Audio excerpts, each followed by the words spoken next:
Hey, what's up guys? Thanks for joining me on this YouTube video. Today we're going to go over how to guarantee yourself high cash flow on your property. So number one, do your research.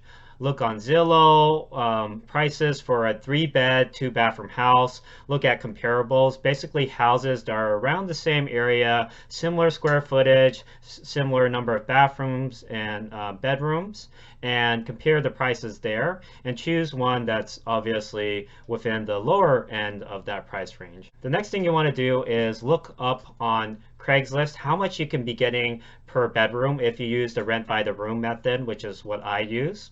If you're renting out the whole house, you can use rentometer.com, but figure out what your rental income would be if you were to create a 4 or 5 bedroom house and then rent out all those bedrooms. And then take something called an amortization calculator. So basically Google amortization calculator. It will tell you how much you would be paying if you put like a 20% down payment on the house. You just basically put in how much the house costs, say that you're putting down 20%, and then it'll spit out your monthly mortgage payment, which is your principal plus your interest. Now you also need to calculate taxes and insurance. Taxes you can find from the county tax assessor's office. Give them a call, ask them how much you would be paying annually in taxes. Insurance, you can get a quote from an insurance company, a homeowner's insurance company. Or you can kind of just do a Google search. What's the typical homeowner's insurance for this area? The next thing you want to do is calculate your expenses. So I usually budget at least 2% of the total cost of the property for expenses. So let's say it's a $100,000 house. I'm going to budget at least $2,000 every year towards expenses. If it's a $400,000 house, I'm going to budget at least $8,000 towards expenses. And so what you want to do now is take your rental income, subtract out the mortgage payment, subtract out the expenses, the insurance, and the taxes, and then whatever you're left with should be a positive number. And that's called your cash flow. And you always want to buy houses that have positive cash flow, obviously. The next thing you want to do is, of course, find a high quality tenant. So the tenant can make or break the whole deal. So find high quality tenants using what I call the prime method. The P stands for placement of your advertisements. You need to place your ads where your high quality tenant will hang out. Otherwise, if you're placing your ads in the middle of nowhere, then basically you're fishing in an empty pond.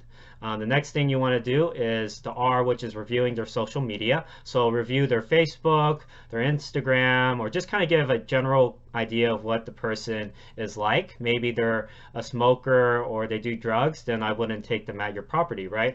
On the other hand, if they're maybe part of the honor society and you see them doing community service, well, that's probably a person you want to bring into your house. The next thing you want to do is identify the type of tenant. So are they someone who's really needy? Are they aggressive? Do they get angry easily? Are they asking for things before they even sign the lease? That kind of gives you like a red flag that maybe this is not the tenant I want to bring into the house.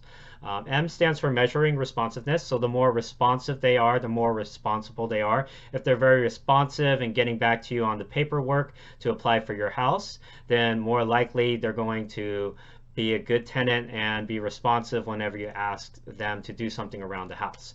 The last thing is ensure proof of income, which is the E. So basically you need to make sure that they can afford a place, either get like last 2-month bank statements and or the FICO score to make sure that they basically can pay the rent, afford it, and we're not going to have any issues there. So that's the prime method. So the two things are, of course, do your research and bring in a high quality tenant. That's how simple it can be, guys. And that's how you can guarantee yourself cash flow on a property, because you do your research beforehand and you have the skills to bring in a high quality tenant, and that'll allow you to make return on investment on, basically any property that you are able to vet and determine it has a high return on investment. So I hope you guys enjoyed that video, and I'll see you guys on the next week's video. Please like and subscribe if you enjoyed this.